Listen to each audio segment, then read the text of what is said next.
BMW E36. Now, this is not a normal E36, this is a E36 compact 323 Ti. That means this is the fastest production model compact there is. It features a 2.5 liter 6-cylinder, making around 170 brake horsepower right out of the factory. That, compared to a weight of only 1200 kilos, is a fast combination for a little car like this. Now, on the outside of the car, you can notice it looks very stock, okay? It has stock wheels, it has no badges on the rear end, which means if you're looking at it, you're probably gonna think like, oh, this is just a 360, nothing special about it, it's gonna be a slow car. But it's nothing like that. This car is what you say, very sporty.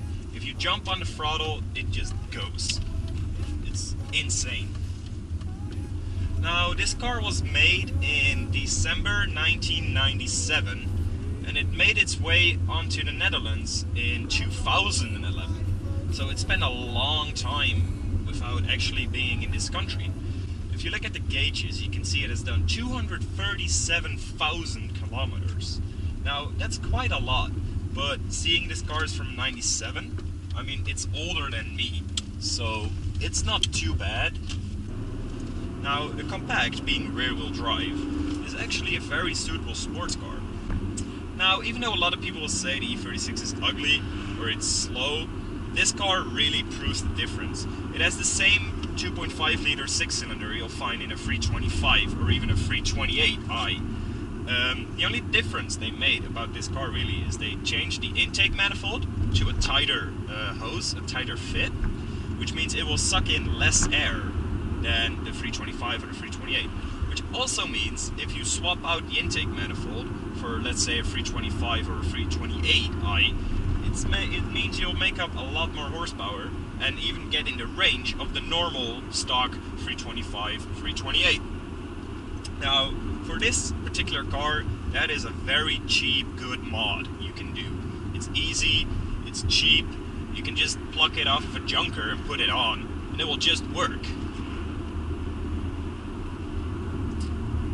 Now, even though this car sounds pretty good, if you compare it to newer cars, for example, I drove an E36 320i last week, and if you compare it to that, this car feels sluggish, the steering is a bit off, it has a lot of play into it, but I don't know whether that is because the E46 was perfectly maintained, it was lined out, it had new tires, it had some Pirelli something, like the high-end stuff, it had really good tires, and that thing just sticked on the road. Now, I'm not saying this car doesn't stick on the road or that it doesn't drive well. No, it does, it really does, but just compared to the newer models, you know, it doesn't. It's a bit off. But then, if you compare it to being itself an E36, it's a very good, joyful car. You can drive it. Myself, I only have my license for about a month. Now, as I was saying, it's a very joyful little car. It's rear-wheel drive, short wheelbase, which means you can throw it into a corner and basically start drifting. The prices of these cars actually are pretty low, considering no one really wants one. People don't tend to like them, neither did I, but I was like getting used to it and looking at it a few times, and I started to really like this car. Now, this car features a 5-gear manual. That's interesting because most E36s, especially the older ones, they feature a 4-speed, and if you look at cars like the E36 M3, they feature a 5-speed as well. So it's pretty funny to see when you're driving down the road in your compact that you have indeed a 5-speed as well. As far as gas mileage, this car really isn't that bad. I've been driving it all day and I've only dropped like 1 bar. I put in like 10 euros and it was right back up where it was where I picked it up. So there's no problem there. If you look at the ECU of the car, which is placed here, you can see we're doing 11 liters per 100 kilometers, which means we're doing around 1 on 10, so 1 liter per 10 kilometers, which is pretty good if you consider this is a 6-cylinder BMW.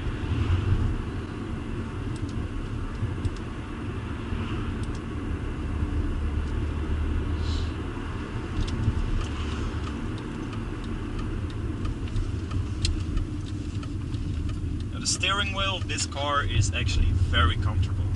You have a normal BMW steering wheel, and you have a little M logo up here, which will make you do stupid stuff, which makes you lose your license. Now, even cruising down these city streets, all these houses around, the car is actually very comfortable at this speed as well. Even at higher speeds, like on the highway, or higher speeds on secured roads, this car is very comfortable. It lies on the ground very good. It has the power you need to have fun. It just, if you want to go dangerous and have a lot of fun, you might need to work on the car, as I said, change the manifold, and you'll have the perfect car for this. If you're looking to get into drifting, this car is actually very good as well. With its short wheelbase and rear-wheel drive, quite a lot, decent amount of horsepower on this car is easily used for drifting. I know a lot of people go for like the E36. In America you see 240 or E36. That's basically what cars are used for drifting. In the Netherlands, we live right next to Germany, so we have BMW parts for cheap. Now if you're looking to go drifting, be sure to check out a compact, or at least an E36. They're perfect for that sort of stuff. Coming up to the drop-off point, time to say goodbye to this car. I'd like to add that I had a lot of fun in this car. It's a blast to drive, and I hope I can drive it a lot more in the future. If you enjoyed this video, let me know, leave a like, leave a comment, don't leave a like, I don't know, subscribe. Let me know what you think I should do next on the next car review, if there's even gonna be one.